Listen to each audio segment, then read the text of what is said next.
तर तिकडची ही थेट दृश्य आपण बघू शकतोय। या ठिकाणी राज ठाकरे हे सगळ्यांच्या गाठीभेटी घेताना दिसून येत आहेत आणि याविषयी अधिक माहितीसाठी आपल्या प्रतिनिधी मीनाक्षी म्हात्रे आपल्यासोबत फोन लाईनवर जोडल्या गेल्या आहेत। मीनाक्षी, काय सांगाल, हुतात्मा चौकामध्ये राज ठाकरे पोहोचलेले आहे, ते काही बोलण्याची शक्यता आहे का आणि सध्या इथं कसं वातावरण दिसतंय?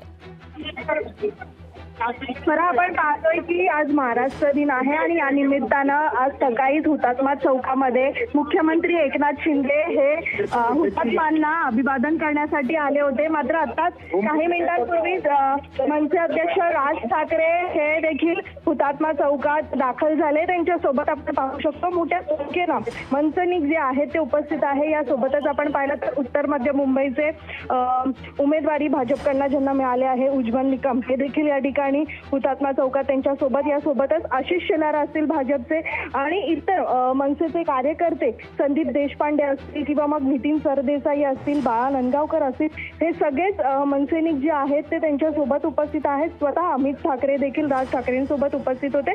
आपण पाहतोय आज सकाळपासूनच हुतात्मा चौकामध्ये अनेक नेते मंडळी जी आहेत ती येताना पाहायला मिळत आहेत, हुतात्मांना अभिवादन करताना पाहायला मिळत आहेत। अगदीच काही मिनिटांपूर्वीच राज ठाकरे देखील या ठिकाणी उपस्थित होते। मात्र एकूणच आपण पाहू शकतो की राज ठाकरेंनी या ठिकाणी हुतात्मांना अभिवादन केलेलं आहे आणि माध्यमांशी देखील ते बोलताना आपल्याला काही मिनिटांवरती पाहायला मिळते। सध्या आपण पाहिलं तर महायुतीमध्ये मनसेकडनं देखील त्यांना पाठिंबा आहे आणि मोठ्या प्रमाणामध्ये आपण पाहू शकतो की मनसैनिक जे आहेत ते सध्या या हुतात्मा परिसरामध्ये आपल्याला मोठ्या संख्येनं पाहायला मिळत आहेत। परा निश्चितच मीनाक्षी, या ठिकाणी मोठ्या संख्येने मनसैनिक उपस्थित आहेत आणि महायुतीमधील जे इतर पक्ष आहेत त्यांचेही कार्यकर्ते आपल्याला या ठिकाणी दिसत आहेत। मात्र एका गोष्टीकडे लक्ष आहे, ते म्हणजे ज्यांनी पाठिंबा दिलेला आहे बिनशर्त महायुतीला, ते आता या हुतात्मा चौकामध्ये महाराष्ट्र दिनी नेमकं काय बोलणार या त्यांच्या प्रतिक्रियेकडे लक्ष लागल्याचं पाहायला मिळत आहे। दरम्यान धन्यवाद तुम्ही दिलेल्या या सविस्तर माहितीसाठी।